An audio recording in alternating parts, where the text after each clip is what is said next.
detidos, nas primeiras horas deste domingo. Os protestos exigem que 4 policiais envolvidos na morte de George Floyd, um homem negro asfixiado durante uma ação policial, sejam punidos legalmente.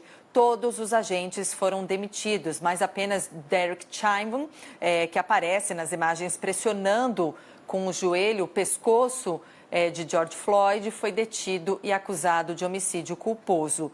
Os atos que pedem justiça para George Floyd já se espalham, claro, como a gente disse, aí para outros países. Nessa manhã de hoje, desse domingo, as manifestações também tomaram as ruas de Londres, como você vê nessas imagens. Nelas, os manifestantes marcharam até a sede da embaixada americana, reuniu muita gente mesmo e a gente segue acompanhando. Em Londres, esse protesto ocorreu de forma pacífica. A gente vai continuar falando sobre essa onda de protestos violentos que atinge os Estados Unidos, agora numa análise com a coordenadora de Relações Internacionais da FAAP, que sempre está conosco aqui nos colaborando para entender melhor os assuntos internacionais, a Fernanda Manhota. Fernanda, obrigada pela sua participação.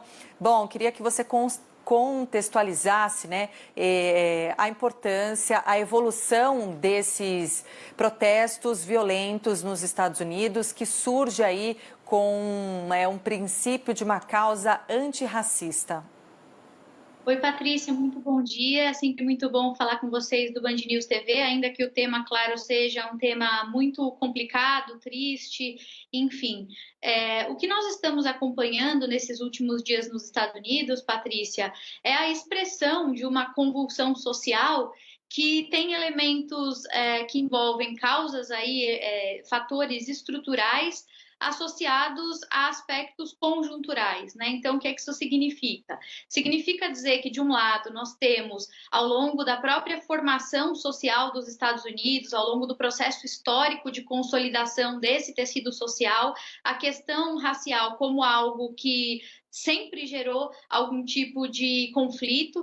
Vale lembrar que, ao longo de toda a formação histórica dos Estados Unidos, esse é um tema tabu. A gente poderia voltar lá na Guerra de Secessão entre Norte e Sul dos Estados Unidos, quando a questão escravagista já era por si só um objeto de debate. Podemos avançar ao longo da história pensando em como os Estados Unidos administraram a questão racial, a discussão sobre darwinismo social, e até mesmo chegando aí nos anos 60 na questão da segregação, pensar sobre a convivência entre os grupos sociais de negros e brancos.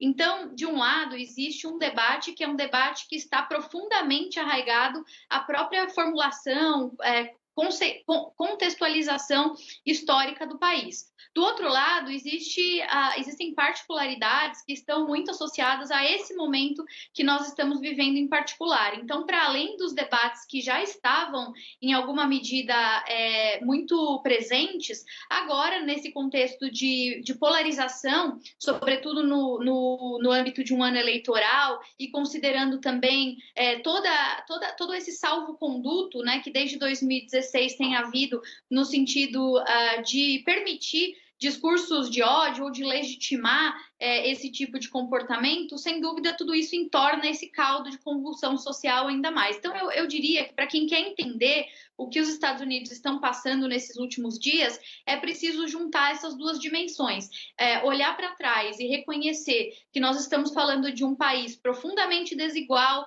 com uma realidade de convivência social muito tensa, já do ponto de vista histórico, associado a uma série de elementos novos que sensibilizam ainda mais essa sociedade. É a crise pandêmica do coronavírus, é também o contexto eleitoral, e tudo isso, sem dúvida, exacerba os ânimos e geram cenas como essas que a gente está vendo aí agora na nossa tela.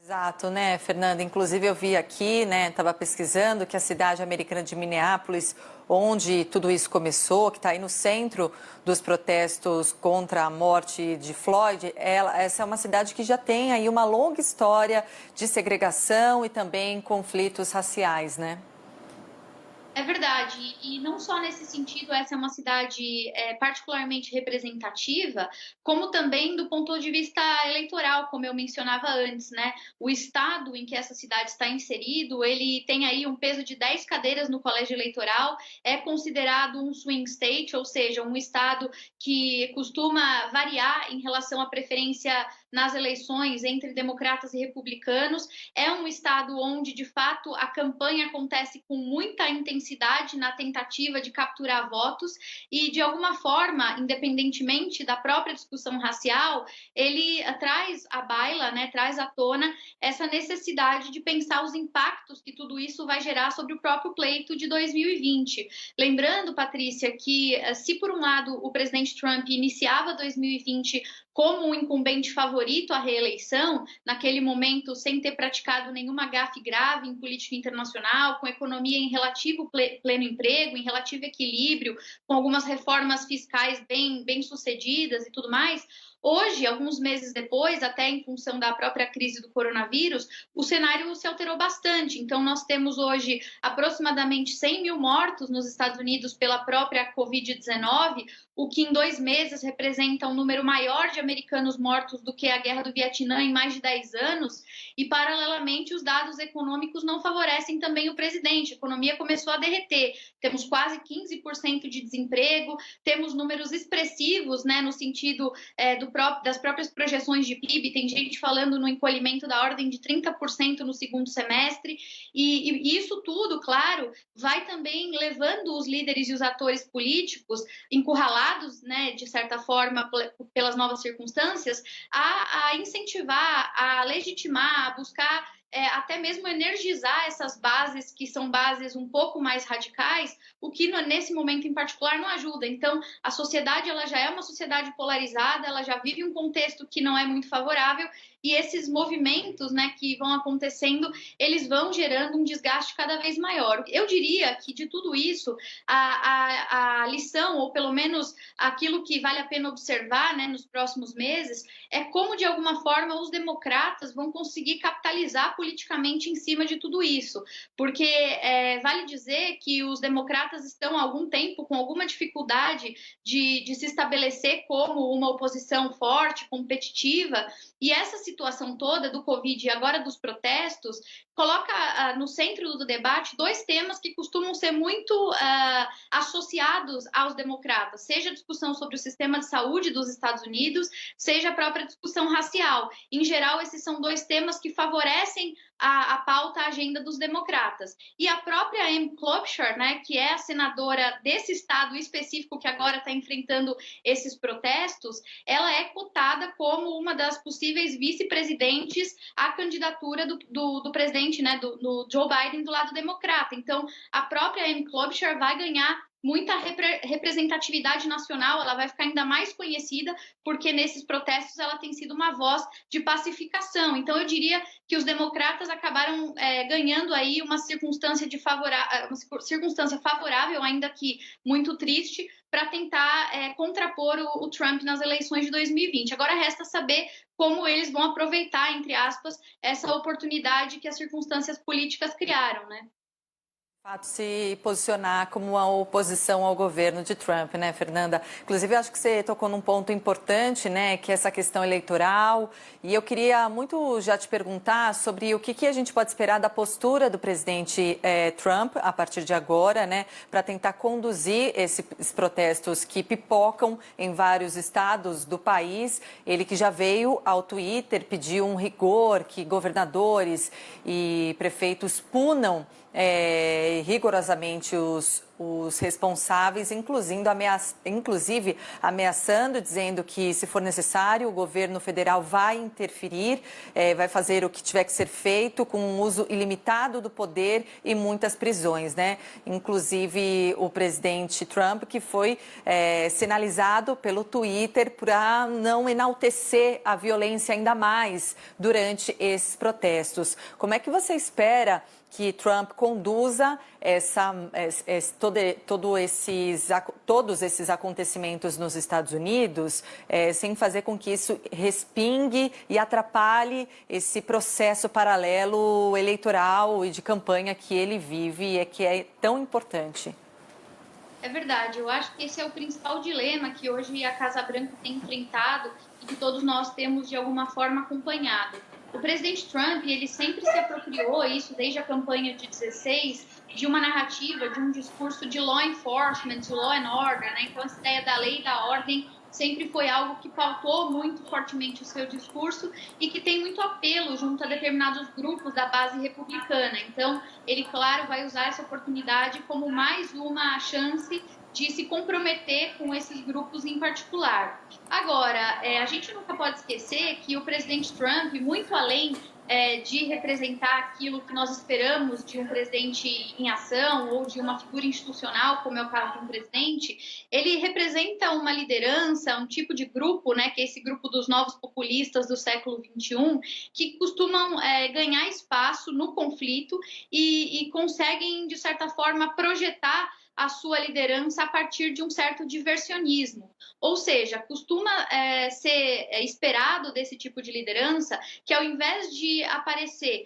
como uma voz de união, como uma voz de coesão, como uma voz de construção de pontes, eles, nesse momento, justamente se apropriem de uma narrativa de separação, de tensão, de criação de antagonismos, e é mais ou menos o que ele tem feito. De uma forma geral, o presidente Trump expõe o dilema desses novos populistas, porque se ele faz, de um lado, aquilo que nós esperamos ou nós consideramos moralmente mais razoável ou institucionalmente mais sensato, ele, de certa forma, atrai a sua própria base, que espera dele um discurso duro, um discurso de enfrentamento. Então, ele não pode, de fato, assumir essa figura que a maioria, talvez, das pessoas esperasse, porque isso tem para ele um custo eleitoral, político muito alto. Em compensação, quando ele toma esse tipo de decisão e se refugia energizando a sua própria base, ele, de fato, não governa para o país como um todo, ele governa para uma minoria.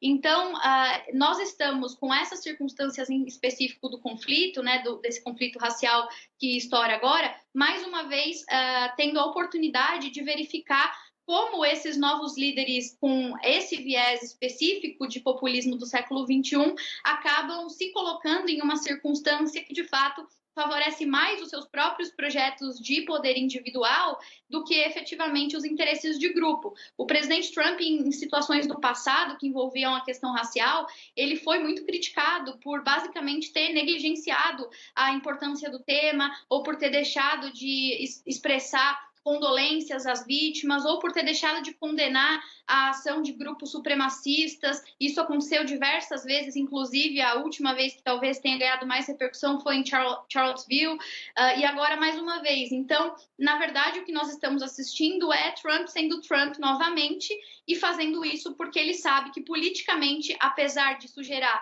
uma série de críticas do ponto de vista da opinião pública em geral, ele consegue, de certa forma, atingir o grupo que a ele convém mais do ponto de vista eleitoral.